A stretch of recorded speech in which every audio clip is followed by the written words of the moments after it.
Hello, everybody, and welcome. I'm going to give everybody just a moment to get settled in, so make yourself comfortable and we'll get started in just a moment here.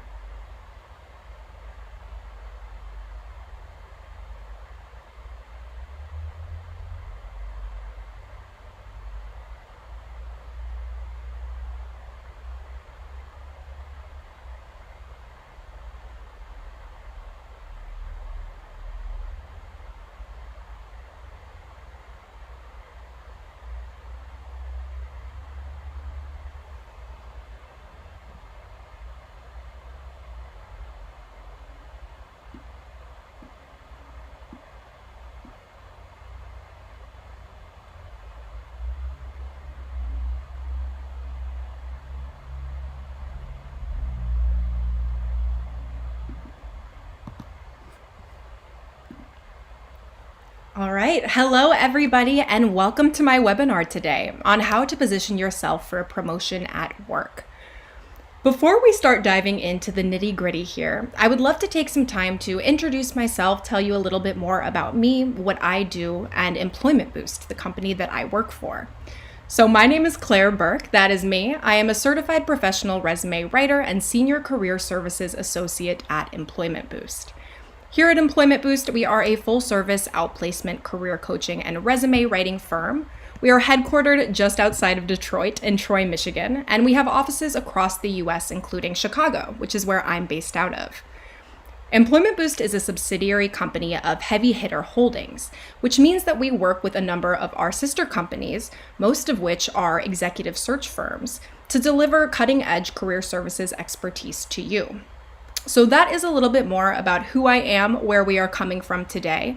If you have any questions or want to connect with me, feel free to message me on LinkedIn.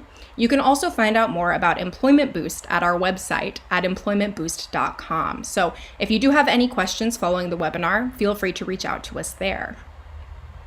But today we'll be talking about positioning yourself for a promotion at work. The way that we see it, there are 4 core pillars to landing a promotion, the first of which being your performance. And for the sake of this webinar, we will assume that all of you are great at your roles. I'm sure that is the case. Performance is something that is individual, subjective to your role, and of course, integral to landing a promotion. But something else that is just as important is your resume presentation. That's something that often gets overlooked, especially for employees looking to move up within the company they are already working for. Another crucial component to getting a promotion at work is your network, both internally within your organization and online, which brings us to your online branding and professional reputation, your presence on platforms like LinkedIn, and how you've managed to establish yourself as a leader in your field, both within your company and outside of your company.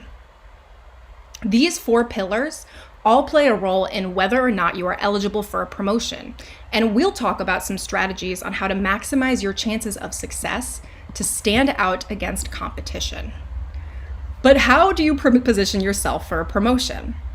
That's what we'll be talking about today. And the first step actually involves self-reflection. Before you start making moves to set up for a promotion, it's crucial that you take the time to think about your priorities, what you're looking for in this promotion, your needs, wants, and deal breakers that you will consider before you take the role. These needs, wants, and deal breakers are very important, not just for people looking to get promoted, but also for job seekers who may not be currently employed. I would recommend that every professional takes the time to do this exercise, to take a look at the different benefits and components to a role and find out what matters to you. Now, here are some examples of some potential needs, wants, and deal breakers. And again, this is so individual, it's very subjective, but I encourage you to take a look at factors like location, salary, benefits, growth potential, industry, job title, weekly hours, travel, work from home, and remote work potential is a very big one that we're seeing a lot more of in the midst of and after the COVID pandemic, as well as factors like culture and perks. Now, depending on the promotion you are seeking, all of these factors may be playing a role in why you are pursuing it and why you are a good fit for it. And with all of these factors, while they may not be necessarily applicable to your short-term goals of securing a specific promotion, they are most certainly important in the long run. So even if you think some of these perks or needs or deal breakers may not apply to you, take some time to think about those that do and those that will in the future. And a great tool that you can use while navigating these different needs of yours is actually platforms like LinkedIn. It's not just for searching for and applying for jobs. You can also use platforms like LinkedIn to do some competitive research on the types of roles that are similar to the one that you will be targeting. And by utilizing filters like the one shown on this slide, you can really narrow down your search to find roles that most closely align with the promotion that you are pursuing. Once you have done that, and once you have found these similar roles, you can take a look at the qualifications that they are asking for and that they are pursuing, and you can gain a further understanding of your own value and how you fill those expectations, not just within your own company, but on an industry level. Doing this research can also provide leverage for negotiations. So for example, we mentioned remote work as being a potential want or a need. By looking at what other companies offer for, again, similar roles to the roles that you are pursuing, you can utilize that in negotiations, you can demonstrate your value to your organization, and you can come in with research-based evidence on what you want and why you feel as though that is something that should be involved within your promotion. So always take the time to do the research. I also recommend using LinkedIn to find other professionals that have had similar career paths to you. So if you're looking at LinkedIn and you notice that a professional has the same job that you're targeting, look at how they got there and look at what that trajectory looks like to them and how it could look to you. Now, there are lots of ways that people go about getting a promotion, and sometimes it's not as clear as it may seem. Sometimes there are other steps in between. So always take the time to do the research. You will be glad that you did, and having that information will only make you a stronger and more knowledgeable candidate. So now that we've talked a little bit about identifying your needs for a role and identifying your priorities and expected qualifications, let's talk about the resume. Now, I mentioned earlier that the resume is often something overlooked by employees looking to move up within their organization. And the reason for that is that many people think that I've been working for this company, they know what I do, I don't need a great resume that lists it all out. Especially if the person who is overseeing the hiring process for a promotion is your manager, you may think that you might not need to update your resume. But that is not the case. Promotions rarely exist in a vacuum. More often than not, they are resulting because of a vacancy, a vacant role that they are looking to fill. Many companies look internally to fill these roles, which is where a promotion might come in, but they can also look externally at outside candidates who are also exceptionally qualified for the role that you are both targeting. And oftentimes, these outside candidates have great resumes because they're taking the time to dedicate on their resume and on incorporating all of the necessary skills, qualifications, and keywords within their document. If you want to stand out both internally and externally, it's key that you create a great resume that shows your accomplishments, your skills, and your professional brand in a way that sets you apart from these competitors. Now, in order to understand more about resume building blocks, how to create a great resume that will help you position yourself for a promotion, we'll talk about some very basic resume fundamentals and resume theory. To start that, let's talk about what the purpose of a resume is. The purpose of a resume is to communicate your strongest skills and accomplishments to illustrate how you'll be an asset to a company. Essentially, your resume is a piece of marketing material, and the product being marketed is you, specifically to the company that you are pursuing a role at, and in this case, specifically to your company. The resume does not need to be all-encompassing. This is not a manifesto or a laundry list of your accomplishments. Instead, it should give just enough persuasive and relevant information to win you an interview, and from that point, you can discuss your qualifications in more detail. Now, we really want to emphasize the importance of relevancy here. When you are applying for a role, it is key that your resume shows why you are the perfect fit for that specific role, and the information that you present should be relevant to that specific role. So as you're looking at your own resume, and as you're looking to bolster your resume for the promotion you're pursuing, Think about the specific requirements and think about what you've done in that area that would prepare you to take on a greater responsibility. Finally, your resume is more than, again, just a list of your accomplishments. It's also a tool that can be used to construct your professional brand, which is something that we'll talk about a little later and is key to establishing yourself as a leader in your field. The writing and formatting decisions that you make not only give the hiring manager an impression of what you've done, but also of the level of your professionalism, the level of your skills, and what you see as your own strengths and great qualities. So again, being able to use the resume as a tool to secure a role, but also as a tool to, again, further establish yourself, your professional values, your work ethic to a hiring professional. Which leads us to our audience. Now, whenever you write or update your resume, it is important that you keep the audience of the resume in mind. In this case, it's likely supervisors, HR managers, talent acquisition specialists or recruiters, and finally, applicant tracking systems. Now, you might notice here that one of these things is not like the other. So supervisors, HR managers, recruiters, these are all human beings whose job it is to facilitate the hiring process. But applicant tracking systems are a little bit different. Rather than being a person with a designated function, applicant tracking systems are digital tools that rely on algorithms, and many companies use applicant tracking systems to manage their candidates for the various open roles that they have. So what exactly is an applicant tracking system, and why does it matter to individuals pursuing a promotion? Well, the applicant tracking system is an online database that stores resumes. So if you apply to a promotion online, chances are it will go to your company's ATS system. From there, a recruiter or hiring professional will use the ATS to input key search terms that narrow down the candidate pool.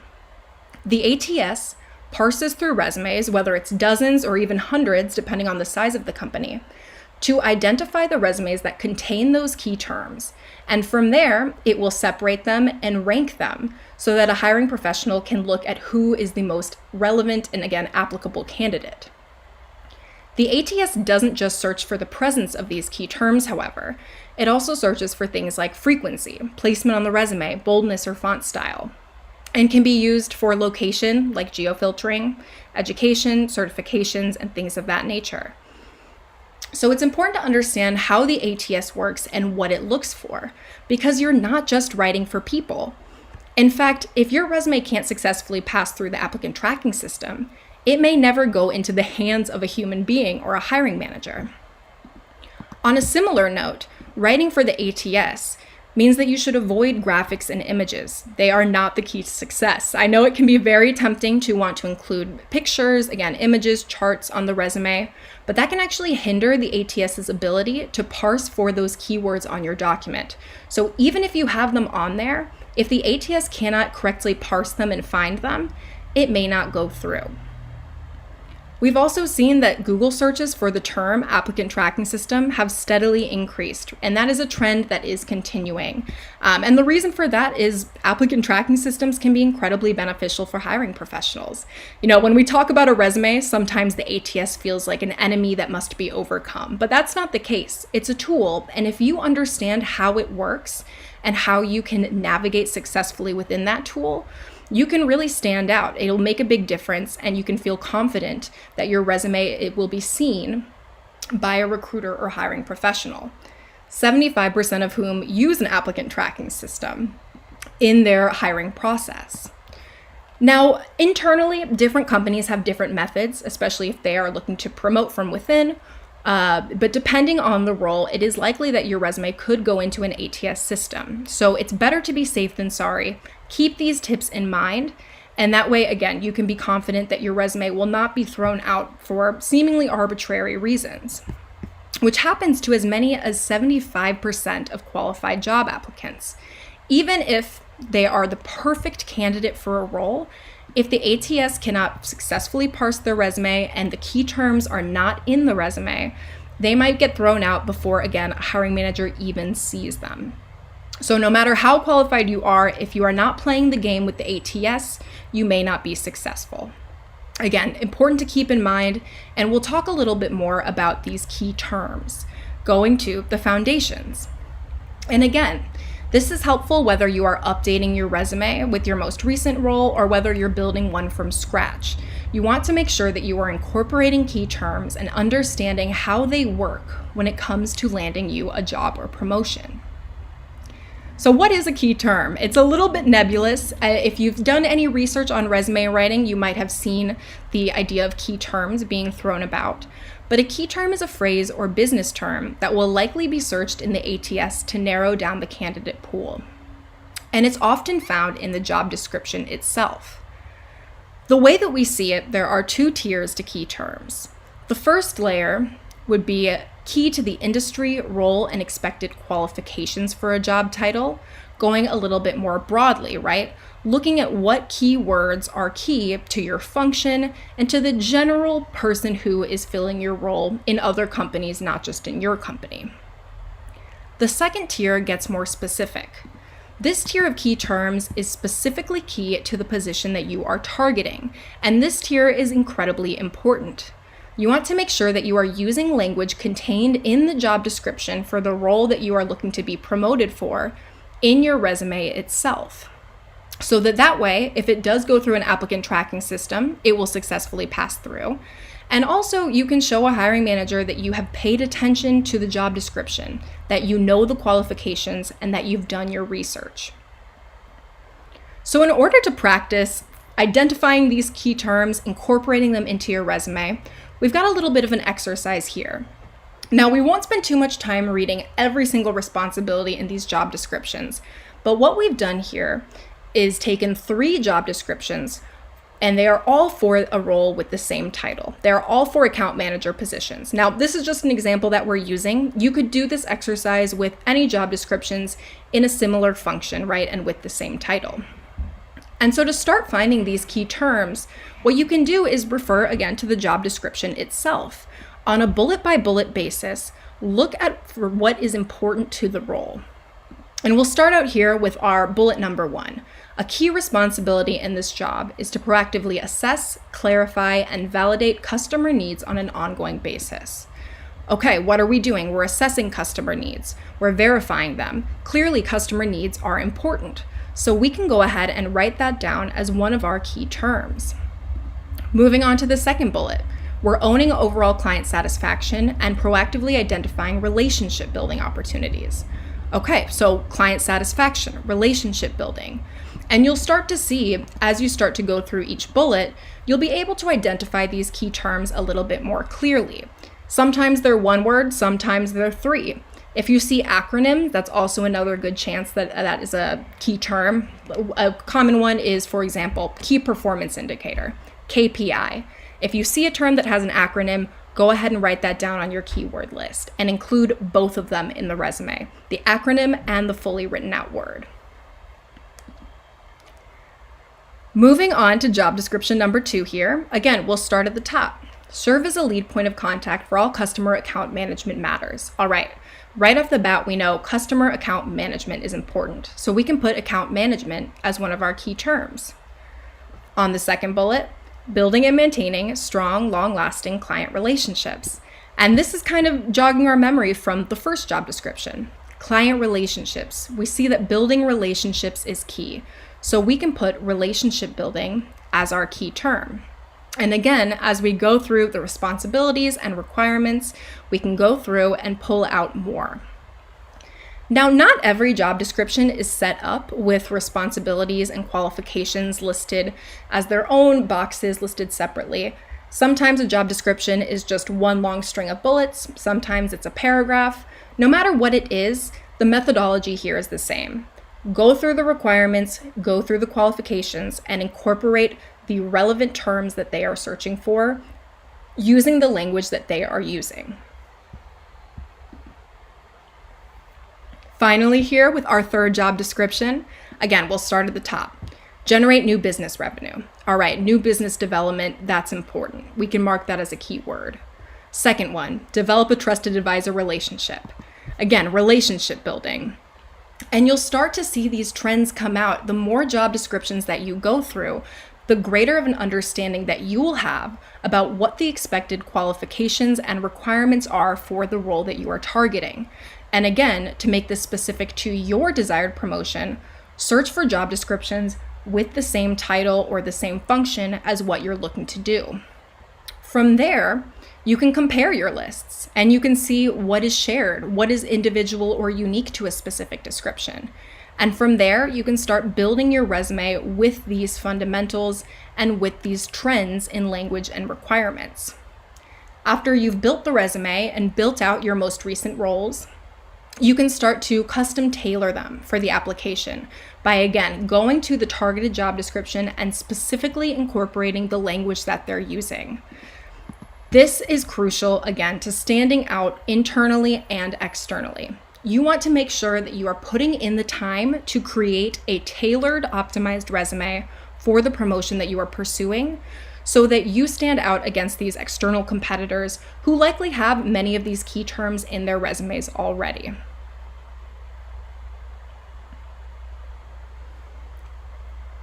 Once you have optimized your resume, you can start thinking about professional branding, establishing your network and an online presence. Now, networking is crucial, especially when it comes to pursuing a promotion. So let's talk about what a network can look like for many professionals who are seeking to move up. A network is comprised of 4 major components. The first being recruiters. The second, current and former colleagues. The third, hiring managers. And the fourth, fellow industry professionals. If you are seeking a promotion, number 2 and number 3 are going to become especially important: your current and former colleagues and hiring managers. When you are looking to move up at work, you should make that intent known to your leadership team and to your manager. Take your manager aside and tell them what your goal is and ask them what you can do to position yourself for that promotion. And be ready to accept any constructive feedback or criticism that they may give you. By successfully taking that feedback, internalizing it, and demonstrating how you are taking into account the perspectives of your managers, you're showing that you're flexible, that you're a team player, and that you have what it takes to be in a leadership position where sometimes you do have to adapt your approach. When it comes to current and former colleagues, speak with them as well. Ask them if they have any insights. If they have ever held the role that you're looking to hold, ask them how they got there. And additionally, you can use your current and former colleagues as support and a reference for you as well later on. Building these relationships is really important to professional success. And in addition to that, start building more relationships to show that you're engaged with the company and its culture. Employers want to promote people that have shown that they care about the company, that they do more than just good work. They also do good for their colleagues and the people around them. That is going to be a really shining asset in your favor if you are looking for a promotion. And we see the importance of a network here in these statistics. Up to 85% of open jobs are filled through networking. And we also see that 3% of new applicants for a position have been referred, while the referrals comprise 15% of new hires. Obviously, there is a big gap here. Even though a minuscule percentage of applicants have been referred, they make up a much larger part of new hires. We also see that new hires sourced through referral programs are more than 3 times more likely than non-referred applicants to stay in a position for 3 years or longer. Now, while this is more related to new hires looking to get referred to an external company that they don't already work for, these facts show how important the potential for referrals are and how important a network is. And by building those relationships with your managers and your colleagues, you can use them as a voucher for you. You can speak with them and ask them to testify on your behalf on why you would be a good fit for this role, and you can be a support for them if they are looking for a promotion of their own. Again, relationships are really the name of the game here. By building these relationships, by engaging with new people that maybe you haven't spoken to at work, you can really show your leadership that you are ready for the next move up. So now let's talk a little bit more about networking, but more so on the digital side with LinkedIn. Now, LinkedIn is a great tool, not just for those looking to apply to new roles external to their organization, but also for those looking to be promoted from within. So here we have some do's and don'ts on LinkedIn. And we'll start out with number 1. Do update your profile to align with the experience listed on your resume. Your resume should always be up to date with your most recent accomplishments, and your LinkedIn profile should be the same. Make sure that you are including all of the positions on your resume on your LinkedIn, that there are no gaps or potential red flags. And be sure that, again, your accomplishments, strengths, and relevant skills are listed out so that when somebody looks at your page, they can take a look and see exactly what kind of professional you are. On the flip side of that, don't include too many quantifiable metrics about your job performance. So things like sales numbers, we want to generally avoid. Now, this is especially true if you're looking to be promoted from within. We don't want any potentially sensitive metrics on your LinkedIn page. Remember, your LinkedIn page is a representation of who you are to other professionals. And by extension, it's a representation of your company, right? You're showing where you work, you're showing your job, and so your behavior on LinkedIn is going to reflect the company overall. So show them that you take that seriously by being discreet and being professional with what you are posting. Another do here is to join professional groups related to your industry and job function. This is a great way to meet new professionals in your field and also to stay abreast of industry trends and any cutting edge news that's going on. When a hiring manager or when your manager sees that you are taking the time outside of work on LinkedIn to learn more about your field and to become more of an expert in what you do, that is going to reflect really well on you, right? It shows that you are committed to professional growth inside and outside of work. And that is a key trait in someone looking to be promoted, right? A don't here is do not partake in debates or arguments in the comments section of said professional groups or of any post that you see. LinkedIn should be a neutral professional place. Treat LinkedIn like it's a job interview in itself. If you would not say something at work or in an interview, don't say it on LinkedIn. That's just a general best practice. We want to avoid that, and we don't want any employers to think that you might be combative because you are participating in these arguments. Another do here is do give and do ask for recommendations. If you go to the bottom of your LinkedIn page, you'll notice there is a section for recommendations where you can write recommendations for others and others can write recommendations for you. These are always great to have, whether you're looking to be promoted, whether you're looking to join a new company. Having those recommendations will show that number 1, you're good at what you do. It reinforces the skills that you have said that you have. And it also shows that you've built good relationships with the people that gave you a recommendation and vice versa, which again can be a testament to your quality as a candidate. Do not, on the other hand, post any sensitive information about your job search if you are currently employed. Now, this is a little bit more applicable to individuals who are looking to leave their company and start a new role, but it can be the same if you're looking for a promotion from within. We do not want to overshare on LinkedIn about how your job search is going if you're currently employed, and especially if you're looking to potentially leave the company, even if you're also looking at a promotion from within. We don't want to give the company any idea that you might be looking to leave them, because they're going to be less likely to promote someone that they don't see as someone who's willing to stay with them. So again, keep things professional, be discreet. You can check your privacy settings as well, but take a look at that. I encourage you all to look at your LinkedIn page to make sure that it's only showing what you want to show. Our last do here is do engage with posts on your dashboard. This is a great way to build new connections and to establish yourself as a leader in your field. So do that. Again, avoid debates and arguments, and do not post or like not safe for work or inappropriate content. LinkedIn is a social media site, but you should be treating it as, again, a professional platform. And this goes for all social media. If you are up for a promotion or if you are looking for a new role, go through your social media and make sure that there is nothing inappropriate that could reflect negatively on you.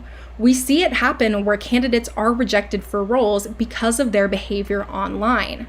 So establishing a positive and professional online presence cannot be done with inappropriate content out there. I would recommend that you all, again, take a look at your privacy settings on social media to make sure that you're showing what you want to show. And I would also recommend Googling your own name and Googling your social media handles as well to see what comes up. Because if you Google your name and something comes up that you don't want to see, a hiring manager will see that when they Google your name. So Do that, put in due diligence, and again, maintain professionalism at all times on LinkedIn to safeguard your professional network and your reputation.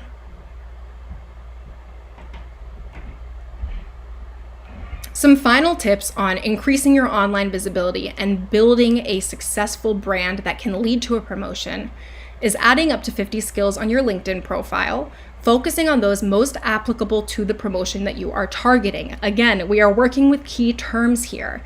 Skills on LinkedIn function like key terms, so you can go back to the key term list that you made when optimizing your resume, see if there are any that you can add there.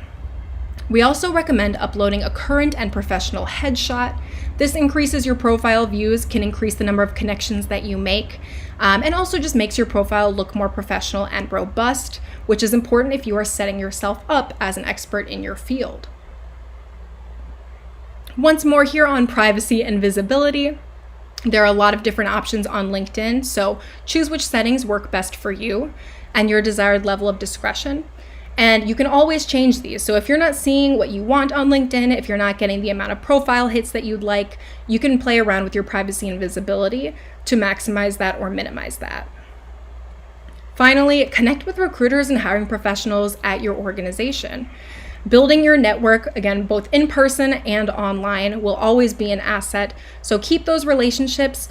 Even if they can't be helpful now, they might be down the line. And it's always important to think both short-term and long-term when it comes to career advancement.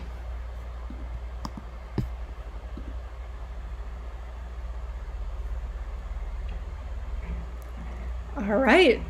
So with these tips in mind, by creating and optimizing your resume, by establishing an online presence, by leveraging your network, you can position yourself for the promotion that you are looking to find at work. Thank you all so much for your time today. It's been such a pleasure speaking with you about this. For now, we'll host a little bit of a Q&A session. So if you have any questions about anything that we didn't touch on during the webinar or any additional thoughts about the job search, looking for a promotion, please feel free to drop them in the chat and I will answer them. Otherwise, thank you again so much for your time today, and I hope you all have a lovely rest of your day.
Thank you. I'll stick around for a couple more minutes if anyone has any other questions. So again, feel free to drop them in the chat. Otherwise, you can reach us at employmentboost.com or you can connect with me on LinkedIn at Claire Burke. We also have a LinkedIn page for Employment Boost, so feel free to check that out if you have any more questions or want to learn anything more about our services.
All right.